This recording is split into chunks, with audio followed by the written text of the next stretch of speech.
ఏ రూపాలలో ఈ రాజ్యాంగ విలువలకు ఆలోచనలకు ప్రమాదం ఏర్పడింది. రాజ్యాంగ మౌలిక విలువలు ఈక్వాలిటీ, లిబర్టీ, ఫ్రెటర్నిటీ అందరికీ తెలుసు.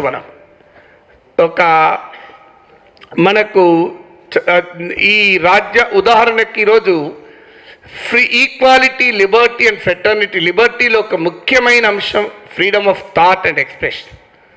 ఇవాళ కన్సెంట్ ఈజ్ మ్యానుఫ్యాక్చర్డ్, అంటే అధికార ఆలోచనకు అనుకూలంగా ప్రజల ఆలోచనలను పెద్ద ఎత్తున సాంకేతిక పరిజ్ఞానాన్ని కూడా ఉపయోగించి there is a process of manufacturing consent. ఇది మొదటి ప్రమాదం. రెండవది ignorance as a political project.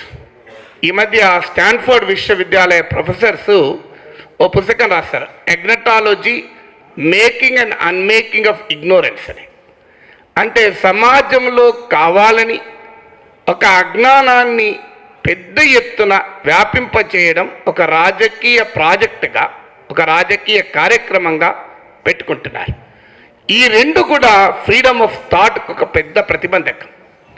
ఇక మూడవది rule of law is replaced by rule of faith. ఇంతకుముందు అరగోపాల్ గారు బాగా అద్భుతంగా చెప్పారు, rule of law is different from rule by law అని. రూల్ బై లా అంటే చట్టం దుర్మార్గమైన, చట్టం ప్రజా వ్యతిరేకమైన ఆ చట్టాన్ని పాటించడం rule by law. Rule of law inherently assumes that the law is pro people. అందుకే జస్టిస్ విఆర్ కృష్ణయ్య సుప్రీంకోర్టులో తీర్పు చెప్తూ అంటాడు, ఎన్ illegal strike can also be a justifiable strike అంటాడు. అండ్ ఎంత అద్భుతంగా డిఫరెన్షియేట్ చేస్తాడో చూడండి. చట్ట విరుద్ధమైన సమ్మె కూడా న్యాయసమ్మతమైన సమ్మె కావచ్చు. చట్ట విరుద్ధమైన చర్య కానీ, చట్ట విరుద్ధమైన ఆలోచన కూడా న్యాయసమ్మతమైన చర్య కావచ్చు, న్యాయసమ్మతమైన ఆలోచన కావచ్చు. అందువల్ల ఇవాళ చట్టమే కాదు, ఆ చట్టబద్ధ పాలనే కాదు, న్యాయబద్ధ పాలనకు కూడా ఒక ప్రమాదం ఏర్పడి రాజ్యాంగం కాదు విశ్వాసమే ప్రధానము అనే ఒక కొత్త సవ్వడి ఇవాళ దేశంలో మొదలైంది. ఇక నాలుగవది డిసెంట్ ఈజ్ క్రిమినలైజ్. దేశంలో dissent is suppress many times. ఇవాళ కొత్త ఏం కాదు. Suppression of dissent is as old as independence of India. కానీ డిసెంట్ ఈజ్ క్రిమినలైజ్. దీనికి విశ్వ స్వరూపం మనం చూసాం ఇటీవల. దేశంలోని కొంతమంది ప్రముఖ కళాకారులు, మేధావులు ప్రధానమంత్రికి ఒక ఉత్తరం రాస్తే రాజద్రోహం అంటే, యాక్చువల్గా ఈ రాజద్రోహం కేసు పెట్టిన వాళ్ళను దేశద్రోహం కేసు పెట్టాలి. ఎందుకు కేసు పెట్టాలంటే, నా దేశము, నా దేశ రాజ్యము ఇంత బలహీనదని అప్రతిష్ట పాలు చేసినందుకు. ఎందుకంటే ఒక మనిషి ఉత్తరం రాస్తేనే రాజ్యం తలకిందులైతే అదే రాజ్యం అండి? అంత పనికిమాల రాజ్యమా? ఇట్లాంటి రాజ్యమే ఉండకూడదని మా అరగోపాల్ లాంటి వాళ్ళు ఆలోచించడం ఏంటి? స్టేట్లెస్ సొసైటీ అన్నారు. స్టేట్లెస్ సొసైటీ అయిపోయింది ఇప్పటికే, ఎందుకంటే state is replace by mob now. So ఒక ఉత్తరం రాస్తే sedition. Can you imagine? It just mere an act of writing a letter can be construed and constructed as a seditious act. ఇక diversity is stifled. అంటే భారత రాజ్యాంగము celebrate చేసిన అంశం ఏమైనా ఉంది అంటే డైవర్సిటీ ఆఫ్ ఇండియా. మన రాజ్యాంగాన్ని చదివితే మౌలికంగా అర్థమయ్యేది, it is the celebration of diversity. Diversity of religions, diversity of expressions, diversity of thoughts, diversity of social political beliefs, diversity of practices. ఇన్ని రకాల డైవర్సిటీని యాక్సెప్ట్ చేస్తుంది. అందుకే కేరళ హైకోర్టు సందర్భంలో తీర్పు కూడా చెప్తుంది, సాయుధ తిరుగుబాటు అనే విశ్వాసము కూడా నేరపూరితము కాదు, unless there is an act of crime are there is an attempt to act of crime. అంటే ఒక హింసను, నేరాన్ని చేసేదానికి సాక్ష్యం ఉంటే తప్ప, ఒక భావన ఉంటేనే అది నేరము కాదు. You cannot kill a faith, you cannot kill an idea అని కూడా కోర్టులు తీర్పులు చెప్పాయి. అందువల్ల ఇవాళ ఒక డైవర్సిటీని అది మనం చూసాం. భాషాపరమైన అస్తిత్వం నుంచి మొదలుకొని ఆఖరికి ఫుడ్ డైవర్సిటీ. నువ్వు ఫుడ్ కూడా ఏది తినాలి అంటే నాకు నచ్చిందే తినాలి. అనేటువంటి ఆలోచన స్థాయికి ఇవాళ దేశం వెళ్ళిన నేపథ్యంలో మనం ఉన్నాం. ఇక ఐదవది రాజ్యాంగబద్ధమైన పాలన కొరకు అరగోపాల్ గారు చెప్పినట్లు అంబేద్కర్ నాయకత్వంలో రాజ్యాంగ రచన జరిపినప్పుడు భారత రాజకీయ సంస్కృతి ఈ స్థాయిలో దిగజారుతుందని అనుకోలేదు. కానీ ఏదో ఒక స్థాయిలో దిగజారుతుందని భయపడ్డారు కూడా. భయపడి రాజ్యాంగంలో మెజారిటేరియనిజం ఎక్కడ ముంచుకొస్తుందో, రూల్ ఆఫ్ బ్రూట్ మెజారిటీ ఎక్కడ ముంచుకొస్తుందో అని భావించి మెజారిటేరియనిజానికి కళ్ళం వేస్తూ కాన్స్టిట్యూషనలిజాన్ని అపోల్డ్ చేస్తూ అనేక చెక్స్ అండ్ బ్యాలెన్సెస్ పెట్టారు. అందువల్ల power cannot be concentrated in the hands of single party or a single individual or a single agency అని. కానీ ఇలా చెక్స్ అండ్ బ్యాలెన్సెస్ను సిస్టమాటిక్గా డిస్మాంటిల్ చేస్తున్నటువంటి ఒక ప్రమాదకర కాంటెక్స్ట్లో మూలమలుపులో మనం ఉన్నాం. So consent is manufactured, ignorance has become a political project, dissent is criminalized, rule of law is replaced by rule of faith, and finally the checks and balances are severely dismantled and diversity is stifled. ఇన్ని రూపాల్లో ఇవాళ రాజ్యాంగంపై దాడి జరుగుతుంది. So అందువల్ల ఇవాళ ఆ స్వేచ్ఛ కొరకు ఏంటి? ఒకటి, భారత రాజ్యాంగంలోని మౌలికమైన అంశం ఏంటి? ఒక దశలో నన్ను ఎవరు అడిగారు, సార్ మీరు అనేక సుప్రీంకోర్టు తీర్పుల గురించి చాలాసార్లు మాట్లాడారు, మీ దృష్టిలో భారత సుప్రీంకోర్టు ఇచ్చిన అతి ముఖ్యమైన అతి కీలకమైన తీర్పు ఏది? It is extremely difficult to prioritise or choose among multiplicity of judgements. ఎందుకంటే ఇండియన్ జ్యూరిస్ప్రుడెన్స్ ఇది హైలీ ఎన్రిచ్డ్ జ్యూరిస్ప్రుడెన్స్. కానీ నా దృష్టిలో ఒకటి, కేశవానంద భారతి కేసులో సుప్రీంకోర్టు ఇచ్చిన తీర్పు, the basic structure of the constitution cannot be amended even by the parliament అన్నారు. ఎందుకు? వాళ్ళు బహుశా మోడీ, అమిత్ షా లాంటి నాయకులు వస్తారని ముందుగానే ఊహించుంటుంది సుప్రీంకోర్టు.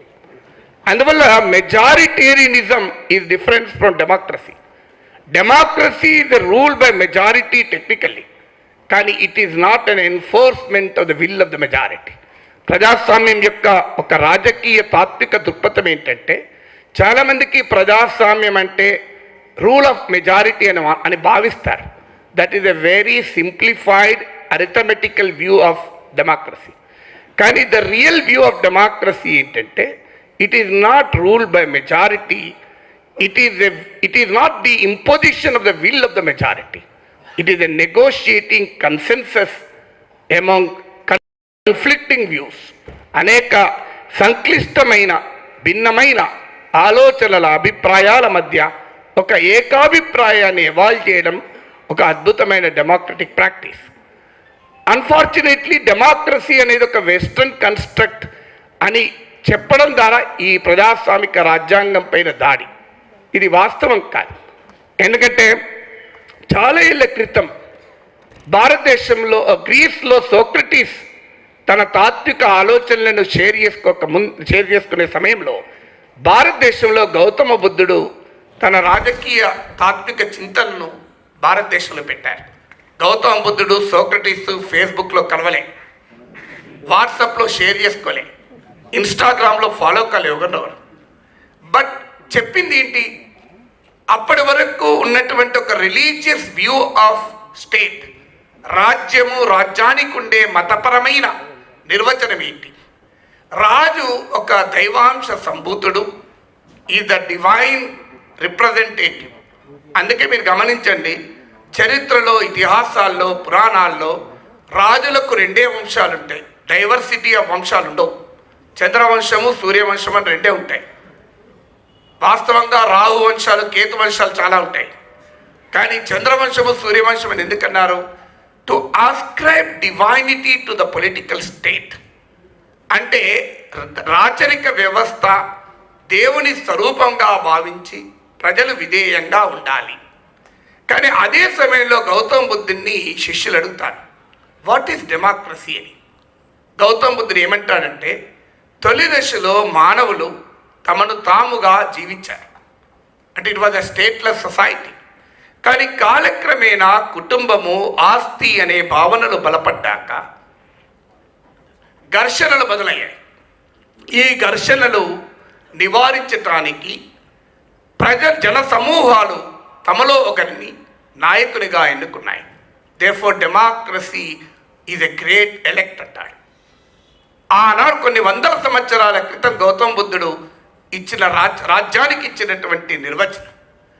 అందువల్ల రాజ్యము అంటే రూల్ ఆఫ్ మెజారిటీ కాదు, రూల్ బై మెజారిటీ కాదు అనటానికి ఈ మన రాజనీతి శాస్త్రంలో అనేక తాత్విక చిత్రాలు మనకు కనబడతాయి.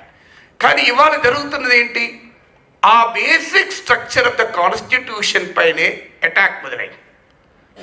భారత రాజ్యాంగం యొక్క మౌలిక స్వరూపాన్ని పార్లమెంటు కూడా మార్చలేదు అని సుప్రీంకోర్టు తీర్పు చెబితే, అసలు పార్లమెంటు లేకుండానే మేము మారుస్తామనే దశకు మనం చేరుకున్నాం.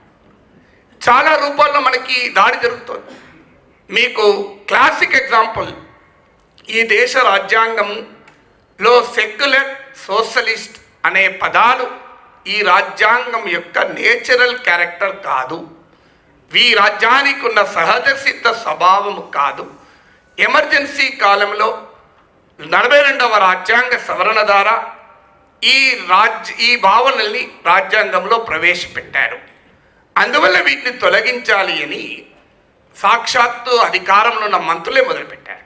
హోంమంత్రి రాజ్నాథ్ సింగ్, న్యాయశాఖ మంత్రి రవిశంకర్ ప్రసాద్ పార్లమెంట్లో వాదించారు. 66th రిపబ్లిక్ డే రోజు భారత ప్రభుత్వం ఇచ్చిన అడ్వర్టైజ్మెంట్లో దేశమంతటా సెక్యులర్ అండ్ సోషలిస్ట్ అనే పదాలు డ్రాప్ చేసేసారు. Can you imagine? అసలు రాజ్యాంగంలో ఉండగా వాటి డ్రాప్ చేశారు. భారత హోంమంత్రి రాజ్నాథ్ సింగ్ పార్లమెంట్లో మాట్లాడుతూ సెక్యులర్ అనే పదం రాజ్యాంగంలో తొలి దశలో పెట్టలేదు. ఆ మాటకొస్తే అంబేద్కర్ కూడా లౌకిక, అలాగే సోషలిస్ట్ అనే పదాలకు వ్యతిరేకం. ఈ మధ్యకాలంలో కొత్త ట్రెండ్ ఏంటంటే అబద్ధం చెప్పి అది అంబేద్కర్ అన్నారు అని చెప్పడం అలవాటు అయిపోయింది. ఇది మనం చాలా సందర్భాల్లో చూసాం. సాక్షాత్తు భారత ఉపరాష్ట్రపతి వెంకయ్య నాయుడు ఆర్టికల్ 370పై ఆర్టికల్స్ రాస్తూ అందులో అంబేద్కర్ ఇలా అన్నారు, ఆర్టికల్ 370ని వ్యతిరేకిస్తూ అని రాశారు. దీన్ని నరేంద్ర మోడీ గారు ఎర్రకోట నుంచి చెప్పారు. దేశ హోంమంత్రి అమిత్ షా పార్లమెంట్లో చెప్పారు. ఏంటి అని దీన్ని ఫ్యాక్ట్ చెక్ జర్నలిజం అని కొత్త జర్నలిజం మొదలైంది ఇప్పుడు. ఎందుకంటే అబద్ధాలు ఎక్కువైపోతున్నాయి కనుక జర్నలిజంలో కొత్త పని ఏంటంటే ఫ్యాక్ట్ చెక్ జర్నలిజం. సో ఇది నిజమా, అసలు అంబేద్కర్ ఎక్కడన్నాడు అని చెప్పి వెతకడం మొదలుపెట్టారు. అంబేద్కర్ రచనల్ని పైనుంచి కిందికి మొత్తం చదివిన ఎక్కడ ఈ కోట్ కనబడ్డాయి. మరి ఈ కోట్ ఎక్కడి నుంచి వచ్చింది? ప్రధాని, ఉపరాష్ట్రపతి, హోంమంత్రి చెప్తున్నారు కదా అంటే ఎస్ఎన్ బోసి అనే ఒక అతను the framework of the Indian constitution, Ambedkar the framework of Indian constitution ఒక పుస్తకం రాస్తే ఆ పుస్తకంలో ఈ కోట్ ఉంది. సో దీన్ని ఈ కోట్ రాసిన ఎస్ఎన్ బూసీని ది వైర్ అనే వెబ్సైట్ వాళ్ళు ఇంటర్వ్యూ చేశారు. అయ్యా నువ్వు రాసావు కదా, మాకు దొరకలే ఎక్కడ అంబేద్కర్ అన్నది, నువ్వు ఎక్కడికి వెళ్ళి తెచ్చుకున్నావు అని అడిగారు. ఆయన ఏమన్నాడంటే నేను అంబేద్కర్ రచనలో చదవలేదు, ఫలానా అతను కోట్ చేస్తే నేను కోట్ చేసిన అన్నాడు. ఆ ఫలానా అతన్ని అడిగారు పోయి, నువ్వు ఎక్కడికి వెళ్ళి కోట్ చేశావంటే నేను బలరాజ్ మతోక్ అనే ఒక ఆర్ఎస్ఎస్ నాయకుడు ఆర్గనైజర్ పత్రికలో వ్యాసం రాస్తే అందులో ఉన్న కోట్ను నేను తీసుకున్నాను అని రాశారు. ఇక ఆ కోట్ ఎక్కడిదంటే ఎక్కడ లేదు అది. అంటే అంబేద్కర్ ఆర్టికల్ 370ని వ్యతిరేకించినట్లు ఎక్కడ అంబేద్కర్ రచనలు లేదు. అందువల్ల దీన్నే నేను ఇంతకుముందు చెప్పిన ఇగ్నోరెన్స్ అనేది ఒక political project.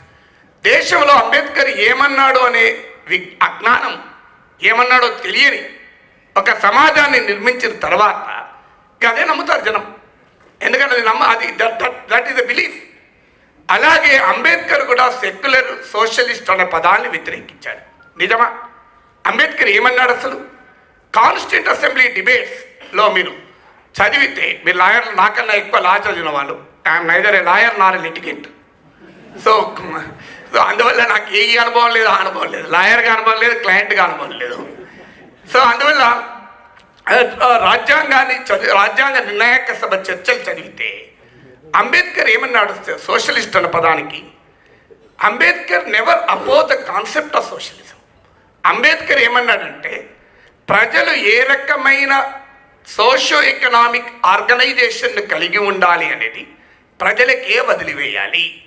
Let the people at any point of time decide the kind of social and economic organisation they wish to have. ఇప్పుడు సోషలిస్ట్ అనే సామాజిక ఆర్థిక నిర్మాణాన్ని ప్రజలు కోరుతున్నారు, కానీ భవిష్యత్తులో వాళ్ళు ఇంకోటి కోరవచ్చు, అది వారి స్వేచ్ఛకు వదిలేద్దామన్నాడు. సో ఈ did not oppose secularism, socialism. ఇక సెక్యులర్ అన్న పదానికి అంబేద్కర్ ఏం చెప్పాడు? చాలా క్లియర్గా అన్నాడు ఏంటంటే when it is obvious where is the need to tell it అన్నాడు. అది సహజమైనప్పుడు దాన్ని ప్రత్యేకంగా చెప్పడం ఎందుకు అన్నాడు. అంటే ఇంత స్పష్టంగా అంబేద్కర్ అన్నాడు. ఇదొకటే కాదు, కాన్స్టిట్యూంట్ అసెంబ్లీలో భారత రాజ్యాంగాన్ని ఎలా ప్రారంభించాలి అని కూడా చర్చ జరిగింది. In the name of God అని మొదలు పెట్టాలి అంటే రాజ్యాంగ నిర్ణాయక సభ చర్చించి తిరస్కరించింది. This is a sectarian view అన్నది. అంటే దేవుడి పేరిట రాజ్యాంగాన్ని ఆమోదిస్తున్నామనేది సరైనది కాదు అని తిరస్కరించింది. ఇదంతా పోనీ రాజ్యాంగ నిర్ణయ సభ. భారత సుప్రీంకోర్టు చారిత్రాత్మకమైన ఎస్ఆర్ బొమ్మాయి కేసులో ఒక్క సెంటెన్స్లో భారత హోంమంత్రి, న్యాయశాఖ మంత్రి పార్లమెంట్లో చేసిన వాదనను డీబంక్ చేశారు.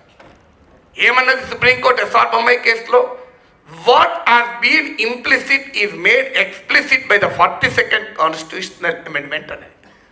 అంటే ఇప్పటి వరకు ఏదైతే భారత రాజ్యాంగ అంతర్లీన స్వభావంగా ఉందో దాన్ని భావ్యపరిచింది 42వ రాజ్యాంగ సవరణ అని చెప్పింది. అంటే ఇవాళ కేంద్ర హోంమంత్రి, కేంద్ర న్యాయశాఖ మంత్రికి ఎస్ఆర్ బొమ్మాయి కేసులో తీర్పు తెలియదా? సుప్రీంకోర్టు జడ్జిమెంట్ తెలియదా? ఒకవేళ తెలిసినా తెలియకపోయినా గనక ignorance of law is not an excuse గనక they are liable for contempt of court. Court ధిక్కార నేరం కింద శిక్షారు. కానీ ఎందుకు చెప్తున్నారు? Because politically and ideologically they are against the concept of secular state. ఇక ఎందుకు దే ఆర్ అగైన్స్ట్? సెక్యులరిజం చేసిన పాపం ఏంటి? సెక్యులరిజం మతానికి వ్యతిరేకం అని ఒక అబద్ధ ప్రచారం చేస్తారు.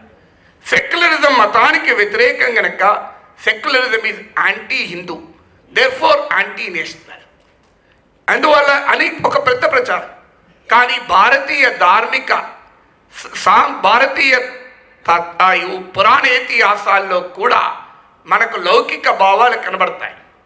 శ్రీకృష్ణ పరమాత్మ భగవద్గీతలో అంటాడు, ఎవరు దయతో, కరుణతో, జాలితో, ఎవరు విద్వేషరహితంగా నన్ను సేవిస్తారో నిర్మలమైన మనస్సుతో వారే నాకు ప్రీతిపాత్రుడు అర్జున అని చెప్తాడు. ఎవడు ద్వేషాన్ని పెంచుతాడో వాడు నాకు ప్రీతిపాత్రుడు అని చెప్పలే. ఎవడు సోషల్ మీడియాలో ట్రోలింగ్ చేస్తాడో వాడు నాకు ప్రీతిపాత్రుడు చెప్పలే. ఎవరు మూకోన్మాద దాడులు చేస్తారో నాకు ప్రీతిపాత్రుడు చెప్పలే శ్రీకృష్ణుడు. సో శ్రీకృష్ణ పరమాత్మ అంటాడు, నిర్మలమైన మనస్సుతో, నిష్కలంకమైన హృదయంతో ఎవరు దయతో, కరుణతో, జాలితో నన్ను సేవిస్తారో వారే నాకు అత్యంత ప్రీతిపాత్రుడు అర్జున అంటాడు. స్వామి వివేకానంద అంటాడు, నేను గుడిలో పూజలు చేస్తాను, మసీదులో ప్రార్థనలు జరుపుతాను, శిలువ ముందు మొక్కరిల్లుతాను, భవిష్యత్తులో మానవ సమాజం ఆవిష్కరించి నూతన రకాల ఆరాధనా పద్ధతులకు నా ఉదయపు తలుపులు తెలిసే ఉంచుతాను అంటాడు. ఇది వివేకానందుడు అన్నమాట.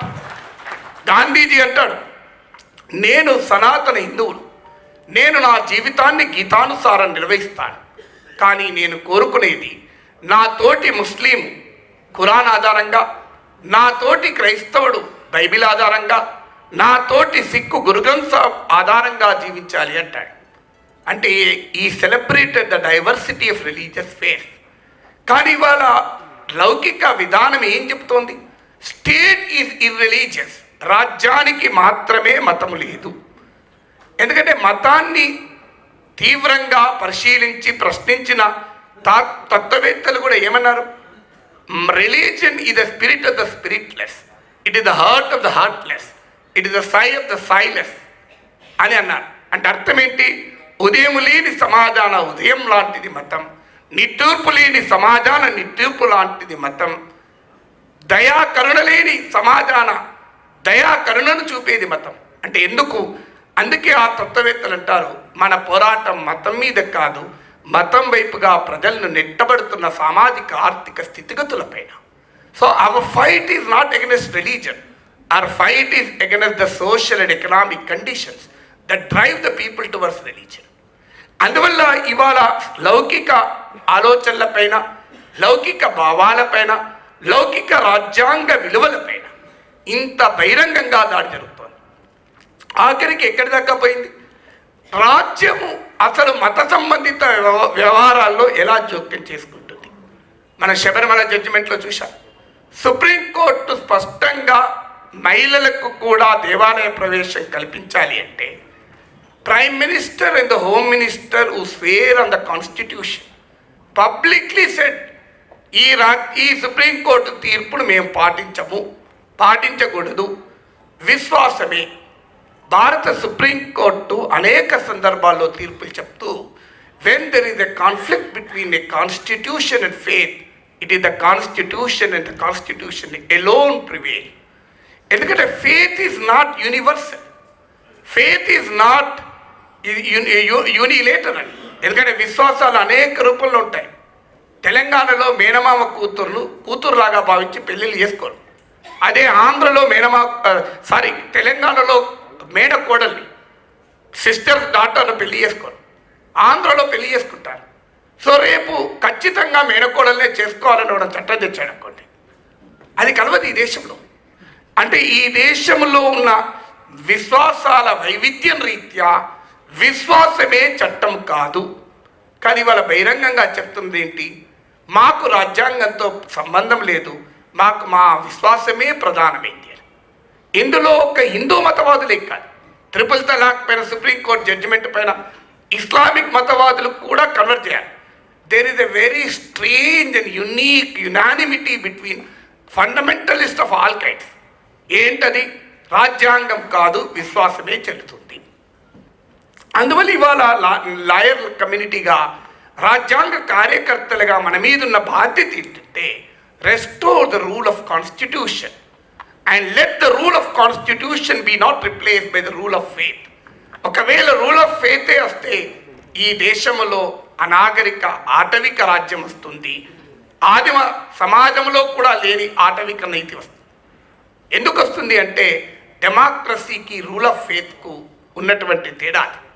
ఇవాళ భారత రాజ్యాంగంలో పైన వివరణ ఇస్తూ ఇంటర్ప్రిట్ చేస్తూ సుప్రీంకోర్టు, మీకు తెలియదు కాదు, ఎక్లియాస్టిక్ జురిస్ప్రుడెన్స్ అంటే మత సంబంధితమైన కేసులా చూస్తే 2 సందర్భాల్లో రాజ్యము ప్రజల మత స్వేచ్ఛలలో కూడా జోక్యం చేసుకోవచ్చు అని చెప్పింది. ఇవాళ మాకు మత స్వేచ్ఛ రాజ్యాంగం కల్పిస్తుంది అంటే కల్పిస్తుంది, కానీ primacy of public interest, Adishaiva Nalasangam case నుంచి మొదలుకొని అన్ని కేసుల్లో, అనేక కేసుల్లో సుప్రీంకోర్టు రిపీటెడ్గా చెప్పింది ఏంటి? There are 2 situations in which religious freedom of religion can also be intervened. ఒకటి ప్రైమసీ ఆఫ్ పబ్లిక్ ఇంట్రెస్ట్, అది మానవ హక్కుల విషయంలో కానీ, ఒక మొరాలిటీ విషయంలో కానీ కోర్టులు జోక్యం చేసుకోవచ్చు. రెండవది essential elements of religion. Essential element of the రిలీజన్లో మాత్రమే రాజ్యం జోక్యం చేసుకోదు, నాన్ ఎసెన్షియల్ ఎలిమెంట్స్ ఆఫ్ రిలీజన్లో జోక్యం చేసుకుంటుంది అని సుప్రీంకోర్టు తీర్పు చెప్పింది. ఇవాళ మనం ట్రిపుల్ తలాక్ నుంచి శబరిమల జడ్జిమెంట్ల వరకు చూసిన ప్రిన్సిపల్ ఇదే. అందుకే ఆల్ ఇండియా లాయర్స్ యూనియన్లో పనిచేసి సుప్రీంకోర్టు న్యాయమూర్తిగా పనిచేసిన జస్టిస్ గోపాల్ గౌడే ఒక తీర్పులో చెప్తాడు, రోడ్డు పైన ఆరాధనా స్థలాల్ని తీసివేయాలని చెప్తూ God has never intended to obstruct the path road అంటాడు. అంటే రోడ్డును ఆక్రమించమని భగవంతుడు మీకు ఎప్పుడు చెప్పాడు అని అడుగుతాడు. అందువల్ల ఇలా లౌకిక రాజ్యాంగ పునాదుల పైన దాడి జరుగుతుంది. అంటే లిబర్టీ ఆఫ్ థాట్, ఇక రెండవ ప్రధానమైన దాడి ఇవాళ Liberty of thought, freedom of thought పైన జరుగుతుంది. ఇవాళ మీరు గమనించండి, privacy is a fundamental right అని జస్టిస్ పుట్టుస్వామి జడ్జిమెంట్లో చాలా స్పష్టంగా సుప్రీంకోర్టు చెప్పింది. కానీ ఇవాళ ప్రైవసీ పైన అటాకే కాదు, ఫేత్ ఒక అభిప్రాయాన్ని వ్యక్తీకరించడం కూడా నేరంగా మారిపోయింది. అభిప్రాయాన్ని వ్యక్తం చేయడం కూడా అదొక పెద్ద నేరం. It's an act of sedition. Supreme court law commission పదే పదే చెప్పింది, anti government cannot constitute anti national అని. ప్రభుత్వ వ్యతిరేకము దేశ వ్యతిరేకము ఒకటి కాదు. But today anti national is replaced by anti government. ప్రభుత్వాన్నే కాదు, సుప్రీంకోర్టు తీర్పుల్ని కూడా ప్రశ్నించే స్వేచ్ఛ భారత పౌరులకు ఉంది. సో తీర్పులతో నేను డిఫర్ అయ్యే అవకాశము, స్వేచ్ఛ నాకుంది. బట్ టుడే ఆ లిబర్టీ ఆఫ్ థాట్ పైన అదొక మౌలికమైన దానిపైన అటాక్ జరుగుతుంది. ఇవాళ డైవర్సిటీ పైన నేను ఇంతకుముందు చెప్పాను, భాషాపరమైన హిందీ భారతదేశ అస్తిత్వము. మరి హిందీ భారతదేశ అస్తిత్వం అయితే తెలుగు వాళ్ళైన మేము భారతీయులం కాదా? సో మా భాష భారత అస్తిత్వం కాకపోతే మేము భారతీయులం ఎలా అవుతాం అనే ప్రశ్నకు ఆన్సర్ లేదు. దీనిపైన దేశవ్యాప్తంగా పెద్ద విమర్శ వచ్చిన తర్వాత ఫైర్ ఫైటింగ్ ఎక్సర్సైజ్గా మోడీ గారు హౌడీ మోడీ ఈవెంట్లో అంతా బాగుంది అని చెప్పి ఒక 10 భారతీయ భాషలు అన్ని భాషల్లో అన్నాడు. కానీ వాస్తవంగా ఆ 10 భాషల్లో మనం చెప్పాలి అంతా బాగా లేదు అని. So everything is not fine. So ఎందుకు ఈ డైవర్సిటీ పైన అటాక్? చాలామందికి ఇదేదో హిందీ మీద అభిమానంతోనే చేస్తున్నారు అని అనుకున్నారు. That's not true. Amit Shah పదే పదే చెప్పింది ఏంటి, నేను గుజరాతీ, నా మాతృభాష హిందీ కాదు, కానీ నేను హిందీ అడుగుతున్నాను అంటే కరెక్టే కదా. ఆయన గుజరాతీ హిందీ అడుగుతున్నప్పుడు తెలుగు వాళ్ళని హిందీ అడుగు తప్పేంటని. కానీ దాని వెనకాల నాకు ఐడియాలజికల్ ప్రాజెక్ట్ ఏంటంటే, ఒక రిలీజియస్ ఐడెంటిటీ చుట్టూ, మతపరమైన అస్తిత్వాన్ని చుట్టూ దేశ ప్రజల్ని సమీకరించాలనుకునే రాజకీయ భావనకు భాషాపరమైన అస్తిత్వము అడ్డంకి. Linguistic legitimate democratic linguistic identity is a challenge and a threat to politics of religious mobilization. అందుకే ఇవాళ భారత ప్రజలందరినీ ఒక మతం ఆధారంగా ఐక్యం చేయాలనుకున్నప్పుడు భారతీయ బహుభాషా వైవిధ్యం అడ్డంకిగా మారుతుంది. కానీ ఇవాళ ఈ డైవర్సిటీ సెలబ్రేట్ చేస్తే ఇది పాశ్చాత్య భావన అని మనపైన దాడి జరుగుతుంది. కానీ వారికి చెప్పాల్సింది ఏంటంటే, భారతీయ ఆధ్యాత్మిక గ్రంథాల్లో కూడా ఈ వైవిధ్యం మనకు కనబడుతుంది. లవకుశ సినిమా చూస్తే లక్ష్మణునికి లవకుశులకు మధ్య ఒక సంవాదం జరుగుతుంది. It's also a Samvad. లక్ష్మణుడు అంటాడు, తాటకెనిదును మాడి తపస్సుల యాగంబు కాచే భుజబలంశాలి అని అంటే, లవుడు అంటాడు, ఆడు దానిని చంపుట వలియేటి ధర్మంబు చెప్పుకొనుటకైన సిగ్గులేదే అంటాడు. ఇది అప్పుడు లక్ష్మణుడు శివధనుష్కండన మవలీల గావించే అంటాడు.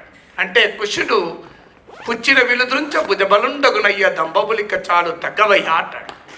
వరపరాక్రముడైన వాలిని తెగటార్చి సూర్యనందనుని బ్రోచే శౌర్యధనుడు అని లక్ష్మణుడు అంటే, చాటు మటునా దాగి శాకాచురిని దృంచే ఇది వీరలక్షణమా కదా చాలునయ్యా అంటాడు. దశకంటు దునుమాడి తమ్ముని కాపాడే అంటే, ఆడు గర్భవతి సతిని కానల ద్రోలి కఠినాత్మకతడికి కరుణగలదే అంటాడు. ఎందుకు ఈ ఉదాహరణ చెప్పానంటే, రామాయణము కూడా ప్రశ్నించేటువంటి ఆలోచన మనకిచ్చింది. సో రామాయణం ప్రశ్నించే ఆలోచన ఇస్తే, రామభక్తులు ప్రశ్నిస్తే దేశద్రోహులు అంటున్నారు. ఎలా అవుతాం? దేశద్రోహులం ఎలా అవుతాం? సమస్య ఏంటంటే, హిందూ మత వాంగ్మయంలో కూడా భిన్నత్వం కనబడుతుంది. కొన్నోమో ఉన్నతమైన విలువలు కనబడతాయి, మరికొన్నోమో ఉన్మాదపూరిత భావాలు కనబడతాయి. ఇవాళ ఆ ఉన్నతమైన విలువలకు ప్రతినిధులుగా, ఆ ఉన్నతమైన విలువల్ని ప్రచారం చేసేవాడు నిజమైన హిందూ అవుతాడు. ఉన్మాద భావాలను ప్రచారం చేసేవాడు హిందూ వ్యతిరేక అవుతాడు, హిందూ మత ద్రోహి అవుతాడు. ఎందుకు ఈ దాడి చేస్తున్నానంటే, ఇవాళ మాట్లాడితే anti Hindu, anti national, Pakistan agent, urban naxalite.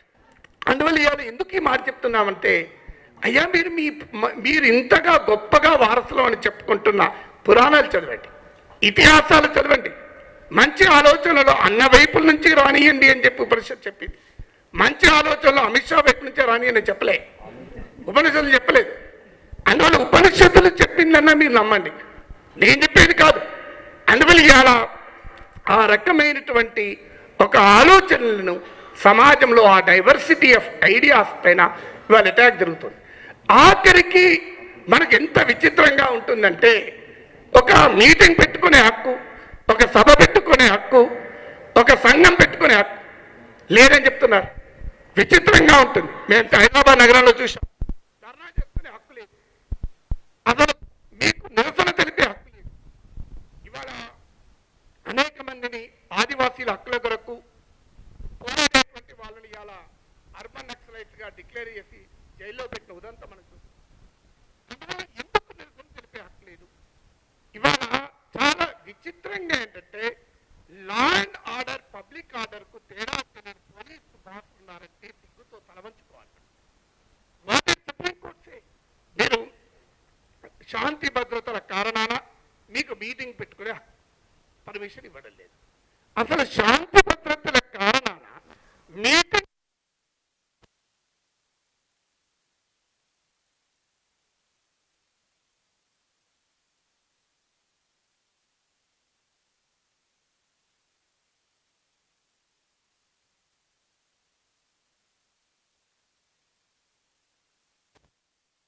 చెప్పింది, law and order break down cannot be equated with the break down of public order. Public order is an aggravated form of law and order. అంటే చిదురుముదురు హింసా సంఘటనల్ని శాంతి భద్రతలుగా చూస్తాం తప్ప పబ్లిక్ ఆర్డర్గా చూడము. Public order అంటే సమాజం కకావికలమై కల్లోల పరిస్థితులు ఏర్పడితే తప్ప ఒక సమావేశం పెట్టుకునే హక్కును కాలరాయరాదు అని సుప్రీంకోర్టు చెప్పింది. This is what the supreme court said. అంటే ఒక పబ్లిక్ ఆర్డర్కు ప్రమాదం ఉంటే తప్ప అండ్ భారతదేశ రాజ్యాంగం ప్రాథమిక హక్కులపైన సహేతుక ఆంక్షల్ని అనుమతిస్తూ కూడా సుప్రీంకోర్టు రిపీటెడ్గా చెప్పింది, టెస్ట్ ఆఫ్ రీజనబుల్నెస్కు లోబడి మాత్రమే ఈ ఆంక్షలు ఉండాలి. ఒక సంఘం పెట్టుకునే హక్కుపైన, ఒక భావప్రజ్ఞ హక్కుపైన, ఒక ఆలోచనలు కలిగి ఉండే హక్కుపైన, ఇలా అన్ని హక్కులపైన ఆంక్షలు రాజ్యము పెట్టినప్పుడు అది టెస్ట్ ఆఫ్ రీజనబుల్నెస్కు లోబడి ఉండాలి. అది హేతుబద్ధ పరీక్షకు నిలబడి ఉండాలి అని చెప్పింది. ఆ హేతుబద్ధ పరీక్ష అనే పేపర్ దిద్దేది రాజ్యము కాదు, కోర్టులు మాత్రమే చేస్తాయని కూడా చెప్పింది. State has no, government has no power to decide whether it is reasonable or not. అందుకే భారత సుప్రీంకోర్టు అనేక సందర్భాల్లో తీర్పు చెప్పింది. కానీ ఇవాళ ప్రాబ్లం ఏంటంటే ఆ జ్యుడిషియల్ ఇండిపెండెన్స్ పైన కూడా ఇవాళ అటాక్ జరుగుతుంది. Unfortunately there is a sharp decline in the judicial integrity and standards. ఇవాళ ఈ వేదిక నుంచి I don't know whether it is a contempt of court కాదనే నా నమ్మకం. There is a sharp decline of judicial standards and integrity. It can be contempt. ఎందుకంటే భారత న్యాయశాఖ మాజీ మంత్రి శాంతిభూషణ్ ఈ దేశంలో సగం మంది ప్రధాన న్యాయమూర్తులుగా పనిచేసిన వాళ్ళు అవినీతి పరులు అని చెప్పాడు. ఆయన ఏం చేయలేదు కనుక నన్ను ఏం చేస్తారు చెప్పండి. అయితే బహుశా ఆయన ఏం చేయలేదు కానీ నన్ను చేయొచ్చు. అది చేసినా మంచిది, డిఫెండ్ చేస్తానికి ఇంతమంది లాయర్లు ఉన్నారు. సో ఎన్ని కోర్టులైనా డిఫెండ్ చేయగలవు. సో ఎందుకు ఈ మాట చెప్తున్నానంటే భారతదేశ రాజకీయ చరిత్రలో, స్వతంత్ర భారతదేశ చరిత్రలో నలుగురు సీనియర్ న్యాయమూర్తులు బయటికి వచ్చి, అందులో ఇప్పుడు సుప్రీంకోర్టు ప్రధాన న్యాయమూర్తి అయి బహిరంగంగా everything is not in order in supreme court అని చెప్పారు. If everything is not in order in supreme court, where is order in India అంట. ఇది ఎవరు చెప్పి? నలుగురు సీనియర్ న్యాయమూర్తులు అన్నందుకు వాళ్ళపైన ఏ శిక్ష లేదు. ఎవరి ప్రమోషన్ వచ్చింది, ప్రమోషన్ వచ్చిన తర్వాత మళ్ళీ అలాగే బిహేవ్ చేస్తున్న విమర్శలు కూడా ఉన్నాయి, అది వేరే విషయం. So there is a serious violation of standards in allocating judges to the benches, in allocating cases to the benches. Ruling political డిస్పెన్సేషన్కు అనుకూలంగా ఉండే విధంగా బెంచెస్ కాన్స్టిట్యూట్ అవుతున్నాయి, కేసులు ఎలకేట్ అవుతున్నాయన్న ఆవేదన వ్యక్తం చేశారు. Can there be any serious denial of justice than this? Can there be serious anti national than this? ఇవాళ సుప్రీంకోర్టులో కూడా ఇవాళ మనం చూస్తున్నాం. ఆఖరికి మనం అందరము కోరుకున్నాం there should be an independent process for appointment of judges, transfer judges. Collegium system అనేది కాలం చెల్లిన system, is an archaic system that has been promoting nepotism and favoritism in judicial appointments. కానీ ప్రభుత్వం తెచ్చింది ఏంటి? లా మినిస్టర్ ఒక కీలక పాత్ర పోషించే వ్యవస్థను క్రియేట్ చేశారు.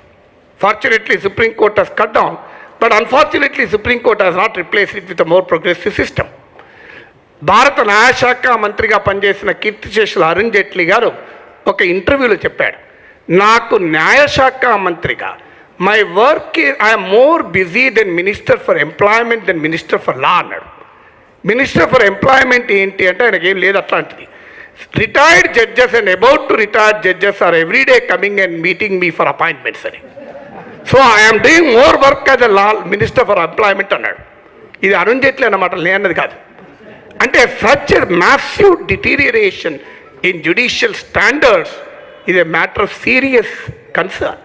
అందువల్ల justice VR Krishna Iyer pathology of Indian judiciary అని చెప్తూ ఆయన చాలా ఆవేదన కూడా వ్యక్తం చేశాడు. So when there is such a deterioration and especially when the ruling dispensation presides over such a dispensation, we have seen the case of justice Loya. So ఇలాంటి sensitive కేసెస్లో ఏ రకంగా there is a subversion of judiciary. There is not just subversion of judiciary, there is ఒక రకమైన ఆవేదన కలిగించేది ఏంటంటే British న్యాయ వ్యవస్థ ఆ దేశ ప్రధాని పార్లమెంటును బైపాస్ చేస్తే నథింగ్ డూయింగ్ అని సుప్రీంకోర్టు తీర్పు చెప్పింది. But where is our courts? ఇవాళ జమ్మూ కాశ్మీర్ పైన కేసులు వేస్తే unfortunately the courts are not ready to entertain political issues and a bogey of nationalism, జాతీయత అనే యొక్క భావోద్వేగానికి న్యాయ వ్యవస్థ కూడా లోబడితే ఇక దాన్ని మించిన ప్రమాదం ఏముంటుంది? Everything can be defended in the name of nationalism. Everything. ఈ దేశంలో ప్రపంచంలో హిట్లర్, ముస్సోలినీ నుంచి ఇందిరాగాంధీ వరకు all subversion of the constitutional rights, all suppression of democratic rights have been brutally defended in the name of nationalism. We are not anti national. ఈ దేశంలో న్యాయ వ్యవస్థ నిష్పాక్షికంగా ఉండడం అనేది దేశభక్తి అవుతుందా, లేదా న్యాయ వ్యవస్థను మేము డిరైల్ చేస్తామనేది దేశభక్తి అవుతుందా? Which is more patriotic? నా దేశం ఒక నాగరికమైన దేశం ఉండాలనేది దేశభక్తి అవుతుందా, నాది ఆటవిక రాజ్యంగా ఉండాలనేది దేశభక్తి అవుతుందా? అందువల్ల ఐఎమ్ మోర్ ప్యాట్రియాటిక్ టుడే. ఇవాళ మనం జమ్మూ కాశ్మీర్లో చూశాం, ఇగ్నోరెన్స్ ఏ స్థాయికి వెళ్ళింది. భారత రాజ్యాంగం అక్కడ అమలు కాదు, ఇది అన్యాయము. కానీ మనకు ఆశ్చర్యాన్ని కలిగించే ఒక ఉదాహరణ చెప్తాను. 1950లో జమ్మూ కాశ్మీర్లో భూ సంస్కరణలు అమలయ్యాయి, ఇండియాలో అమలు కాలే. ఇండియాలో అనేక స్టేట్ హైకోర్ట్స్లో భూ సంస్కరణలకు వ్యతిరేకంగా కేసులు పడ్డాయి.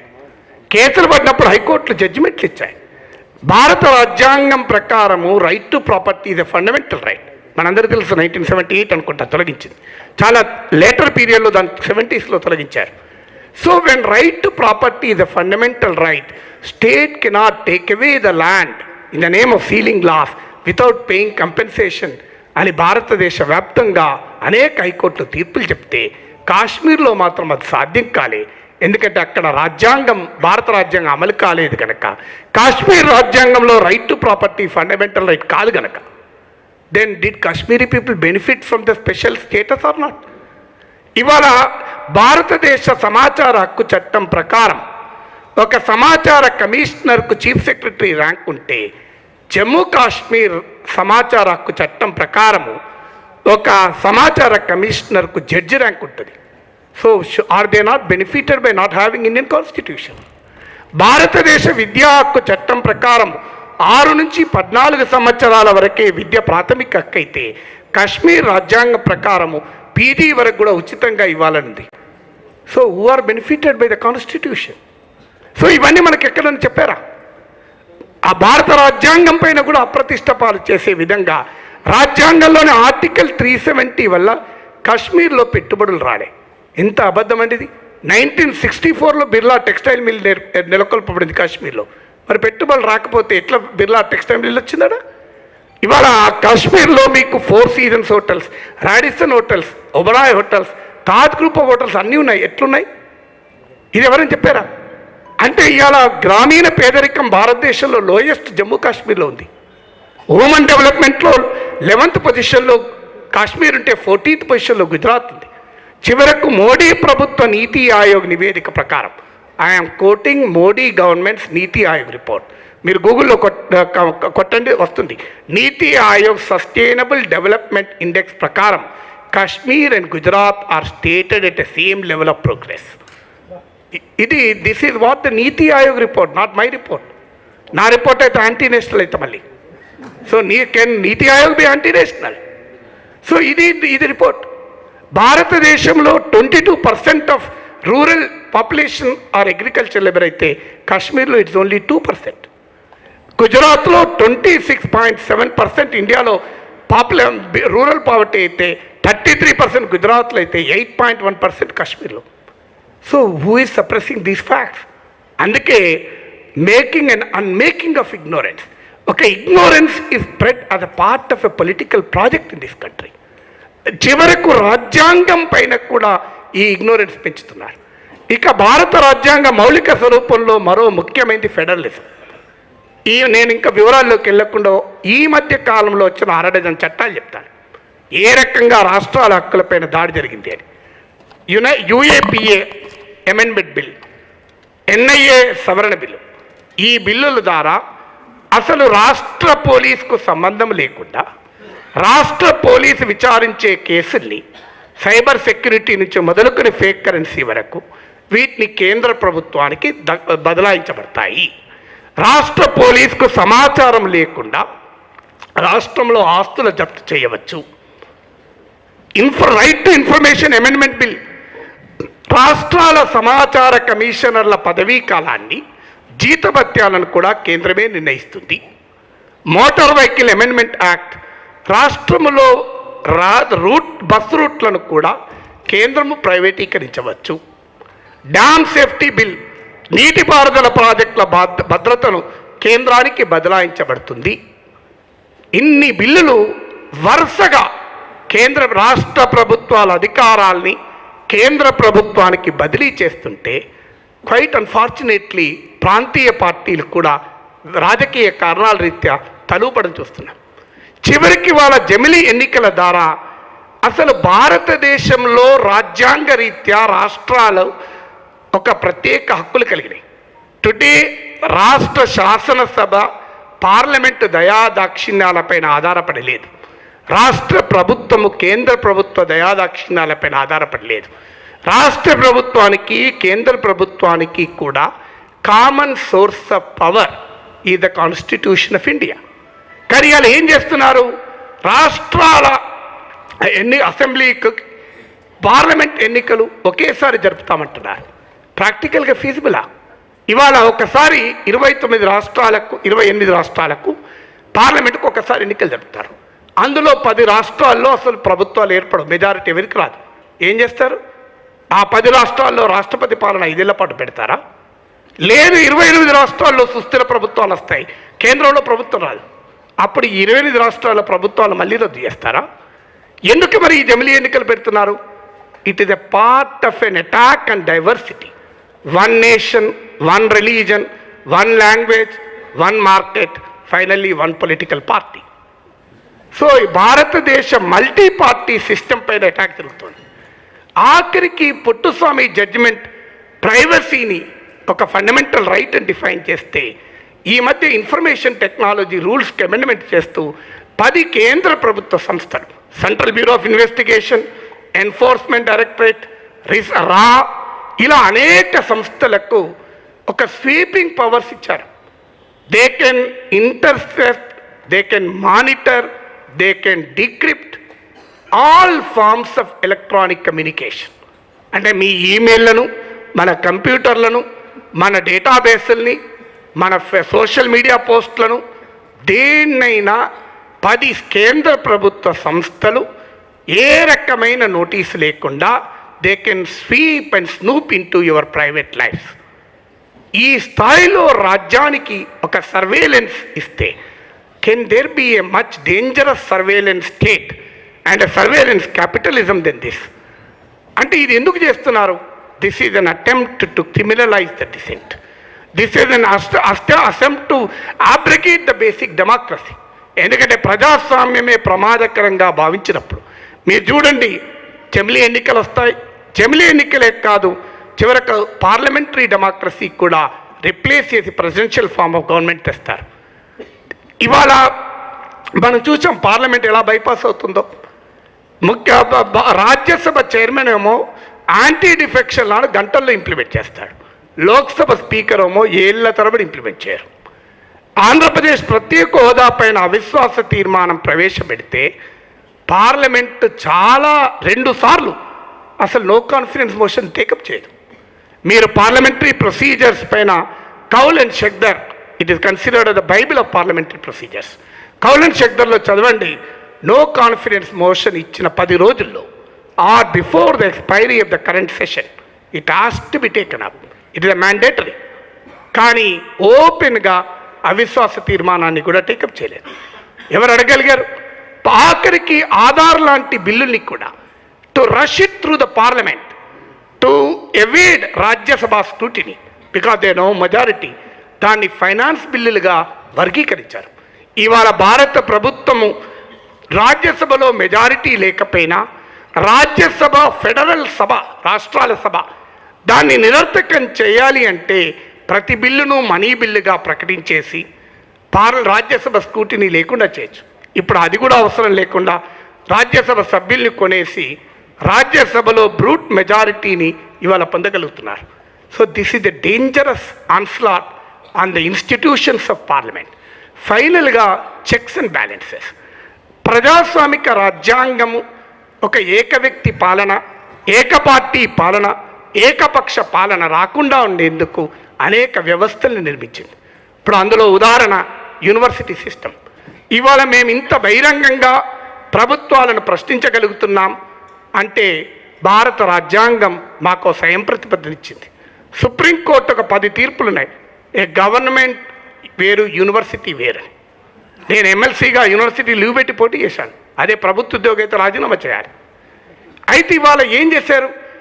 జవహర్లాల్ నెహ్రూ విశ్వవిద్యాలయం నుంచి యూనివర్సిటీ ఆఫ్ హైదరాబాద్ వరకు there is a serious ideological, physical challenge to the supremacy of the ruling ideology. ఇవాళ అధికారంలో ఉన్న ఆలోచనలకు, సిద్ధాంతాలకు, పాలనకు, విధానాలకు ఒక స్ఫూర్తిదాయకమైన ఐడియాలజికల్ ఫైట్కు కేంద్రాలుగా ఉన్న జవహర్లాల్ నెహ్రూ విశ్వవిద్యాలయం, యూనివర్సిటీ ఆఫ్ హైదరాబాద్ లాంటి వాటిని స్టైఫిల్ చేయడానికి యూనివర్సిటీలకు సెంట్రల్ సివిల్ సర్వీసెస్ రూల్స్ను ఎక్స్టెండ్ చేశారు. It is an absolutely against supreme court judgements. 10 జడ్జిమెంట్లు ఉన్నాయి, ఒక్కటి కాదు. యూనివర్సిటీ ఈజ్ నాట్ గవర్నమెంట్ అని, ఉపాధ్యాయ కేసు, ఇలాంటి అనేక కేసుల్లో సుప్రీంకోర్టు పదే చెప్పింది. జ్యోతి ప్రసాద్ ఉపాధ్యాయ కేసు నుంచి మొదలుకొని చివరకు శత్రుచర్ల విజయరామరాజు కేసులో కూడా supreme court an autonomous body even if it is fully funded by the government cannot still be construed as a government అని చెప్పింది. ఇది భారత సుప్రీంకోర్టు ఇచ్చిన తీర్పులు. ఇవాళ అలాంటి యూనివర్సిటీలకు central civil services rules extend చేశాక university intellectuals have lose the right to speak, lose the right to express dissent. చివరకు రొమీలా తాపర్ లాంటి ప్రఖ్యాత చరిత్రకారుని బయోడేటాలు అడిగే స్థాయికి దిగజారాడు. హిందూ పత్రికలో కార్టూన్ వచ్చింది. ఆమె ఒక 2 బ్యాగుల తన పుస్తకాలు, పరిశోధనా పత్రాలు పంపితే దాని వేటుకు జేఎన్యూ రిజిస్ట్రార్ మొత్తం కుంగిపోయాడు. ఇది ఫస్ట్ ఇన్స్టాల్మెంట్ అని మాత్రమే అన్నది ఆమె. అంటే ఎక్కడి దాకా పోతున్నాం మనం? సో ఒక టాప్ మోస్ట్ ఇంటెలెక్చువల్స్ను కూడా ఇవాళ ఇంటెలెక్చువల్ ఫ్రీడమ్ లేకుండా నేను చేస్తాను అనే దశకు తీసుకొచ్చారు. అలాగే రిజర్వ్ బ్యాంక్ ఆఫ్ ఇండియా, దాన్ని రిజర్వ్ బ్యాంక్ ఆఫ్ ఇండియా అని ఎందుకంటారు? ఎందుకంటే రిజర్వ్ నిధులు దగ్గర ఉంటాయి కనుక. ఇప్పుడు ఆ రిజర్వ్ నిధుల్ని 1,76,000 కోట్లు కేంద్ర ప్రభుత్వం తీసుకుంది. So reserve bank of India is no longer reserve bank of India, it is only a bank of India now because reserve funds have been taken away by the government. ఎందుకు reserve funds ఉంచుతారు? Maharashtra cooperative banking లాంటి మూతపడితే కస్టమర్ల ప్రయోజనాలను కాపాడటానికి, Indian monetary system యొక్క ఇండిపెండెన్స్ను కాపాడటానికి reserve bank ఇచ్చారు. ఇవాళ రిజర్వ్ బ్యాంక్ మీకు ఒక సీక్వెన్స్ ఆఫ్ ఈవెంట్స్ చెప్తాను.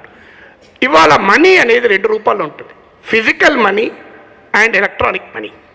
ఎలక్ట్రానిక్ మనీ అంటే మన debit cards, credit cards, online transactions. మనీని రెగ్యులేట్ చేసే పని ఆర్బీఐ చేస్తుంది, ప్రభుత్వం చేయదు. ఎందుకంటే ప్రభుత్వం చేస్తే అది ప్రజాస్వామ్యం కాదు. కానీ ఇవాళ ఎలక్ట్రానిక్ మనీ మొత్తం రెగ్యులేషన్ రిజర్వ్ బ్యాంక్ నుంచి తీసేసి పేమెంట్ రెగ్యులేటరీ బోర్డు అని ఒకటి పెట్టారు. ఎవరి కొరకు పెట్టారు? ముఖేష్ అంబానీ పేమెంట్ బ్యాంక్ ఏర్పాటు చేశాడు. ఎవరితో కలిపి ఏర్పాటు చేశాడు? State bank of India. 70% Mukesh Ambani అట, 30% స్టేట్ బ్యాంక్ ఆఫ్ ఇండియా అట. ఇవాళ స్టేట్ బ్యాంక్ ఆఫ్ ఇండియా చైర్మన్గా పనిచేసిన వ్యక్తి రిలయన్స్ కంపెనీలో స్పెషల్ డైరెక్టర్గా పనిచేస్తున్నారు. ఇక ఇంతకన్నా ఆర్బీఐ అటానమీ, ఆఖరికి రఘురామ్ రాజనే కాదు, ఉర్జిత్ పటేల్ మోడీ పికప్ చేసుకొని ఎంపిక చేసుకున్న అతన్ని నామినేట్ అయిన 2 ఆర్ఎస్ఎస్ నామినీస్, నువ్వు ఉంటే ఉండు, వెళ్ళిపోతే వెళ్ళిపో అన్నారు governor. Can there be such an attack on the autonomy of an institution like reserve bank of India? Central vigilance commission, సివిసికి సిబిఐకి నియామకాలు ఇంపెకబుల్ రికార్డు ఉండాలి, అనుమానం కూడా రాకూడదు, నేరస్తులు పక్క పెడదాం. కానీ సిబిసి అపాయింట్మెంట్ అప్పుడు అనేక కేసులు ఉన్నాయి. సిబిఐలో 6 డజన్ కేసులు ఉన్న వ్యక్తిని గుజరాత్ నుంచి తీసుకెళ్తే స్పెషల్ డైరెక్టర్గా నియమించారు. Can there be erosion of this? ఇవాళ యూనివర్సిటీ గ్రాంట్స్ కమిషన్ తొలగించి ఎంహెచ్ఆర్డీకి అధికారాలు కట్టబెడుతున్నారు. There is strong protest. తర్వాత నేషనల్ మెడికల్ కమిషన్ బిల్లు ద్వారా డాక్టర్లకు సంబంధం లేదు వైద్య విద్య, రాష్ట్ర ప్రభుత్వాలకు సంబంధం లేదు వైద్య విద్య. ఇది అన్ అబ్సల్యూట్లీ సెంట్రలైజ్డ్ ఏజెన్సీగా నేషనల్ మెడికల్ కమిషన్ మారిపోతుంది. అంటే ఇలా వ్యవస్థలు, ఒక్క వ్యవస్థ కాదు, CBI, reserve bank of India, election commission మనం చూసాం. గుజరాత్, హిమాచల్ ప్రదేశ్ ఎన్నికలు ఒకటే రోజు జరిగితే హిమాచల్ ప్రదేశ్కు నోటిఫికేషన్ ఇస్తారు, గుజరాత్కు నోటిఫికేషన్ ఇయ్యరు. ఎందుకు ఇయ్యారంటే గుజరాత్లో ప్రధానమంత్రి ప్రచారం చేసుకోవాలి కనుక. 12 గంటలకు నోటిఫికేషన్, ఎలక్షన్ నోటిఫికేషన్కి ఒక ప్రెస్ కాన్ఫరెన్స్ను విలేకరులందరినీ పిలిచి 2:30 వరకు పెట్టరు. ఎందుకు పెట్టరు అంటే రాజస్థాన్లో మోడీ ప్రచారం చేస్తున్నాడు కనుక. ఓపెన్గా సుప్రీంకోర్టు జోక్యం చేసుకొని మీరు ప్రధానమంత్రి, హోంమంత్రి పైన, బీజేపీ అధ్యక్షుడు అమిత్ షా పైన మీరు ఎందుకు ఎలక్షన్ పిటిషన్లు స్వీకరించరు అంటే తప్ప ఎలక్షన్ కమిషన్ రంగంలోకి దిగలే. So can there be such a brutal onslaught on an independent agency like election commission of India? So election commission of India, controller and auditor general CAG, ఇలాంటి అనేక వ్యవస్థల్ని, ఆఖరికి క్యాబినెట్ కూడా, పార్లమెంటరీ ఇన్స్టిట్యూషన్లో క్యాబినెట్ కీలక పాత్ర. Rafale ఒప్పందంలో మనం చూసాం. క్యాబినెట్ కూడా పక్కకు పెట్టి prime minister's office has completely revised the Rafale deal to benefit one individual called Anil Ambani.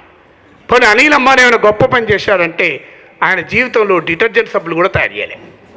అలాంటి ఒకరికి 20-30 వేల కోట్ల రూపాయల యుద్ధ విమానాల ఆఫ్సెట్లు ఇచ్చారు. So this is the level of attack. అయితే ఇవన్నీ చెప్తున్నప్పుడు గతంలో లేదా ఇప్పుడే జరిగిందా? ఎస్, గతంలో కూడా జరిగాయి. కానీ గతంలో it was more and opportunistic attack by the agents of state. Today it is a more coherent and ideological attack. దీనికి దానికి తేడా అంటే కొంతమంది అవకాశవాద రాజకీయ నాయకులు తమ అధికార దాహంతో గతంలో రాజ్యాంగం పైన దాడి చేస్తే ఈరోజు ఒక పకడ్బందీ అయిన సైద్ధాంతిక రాజకీయ దృక్కోణం నుంచి రాజ్యాంగం పైన దాడి జరుగుతుంది. అందుకే the range and depth and the sweeping impact of this attack is a serious attack. న్యాయవాదులుగా మనమేం చేస్తాం? మంచిని చెడును తర్కించగలిగే వృత్తిరీత్యా నైపుణ్యం ఉన్న కమ్యూనిటీ మీది. By nature you are known to decide what is right and what is wrong. Okay, by nature, by profession, you are trained in deciding what is right and what is wrong. No other community has such a professional training. So ivala manam em cheyali? Ramila Thapar oka మాట ఉంటుంది, there is a need for public intellectuals in India. Public intellectual అంటే ఎవరు ప్రజల తరఫున అధికార వ్యవస్థల్ని ప్రశ్నించగలుగుతారో, those who seek explanations from the institutions of power on behalf of the people. అలాంటి public intellectuals role మీరు ప్లే చేయాల్సిన అవసరం ఇవాళ మన పైన ఉంది. Public intellectual is an endangered species. We may be called anti national, we may be called Pakistan agent, you may call me by any name, but I will remain committed to the people of India అని చెప్పాలి. ఎందుకంటే దేశ ప్రజల హక్కుల కొరకు నిబద్ధత చూపిన దేశభక్తియుత activity ఇంకేమీ ఉండదు. ప్రపంచంలో వారి భాషలోనే చెప్పాలంటే ధర్మానికి అధర్మానికి మధ్య ఘర్షణ జరుగుతున్నప్పుడు, న్యాయానికి అన్యాయానికి మధ్య యుద్ధం జరుగుతున్నప్పుడు, దుర్మార్గానికి మంచితనానికి మధ్య పోటీ ఉన్నప్పుడు, అణచివేతకు అధికారానికి మధ్య ఘర్షణ ఉన్నప్పుడు ఆలోచించే మనస్సులు, స్పందించే హృదయాలు, ఆలోచించే మేధస్సులు మౌనంగా ఉండలేవు.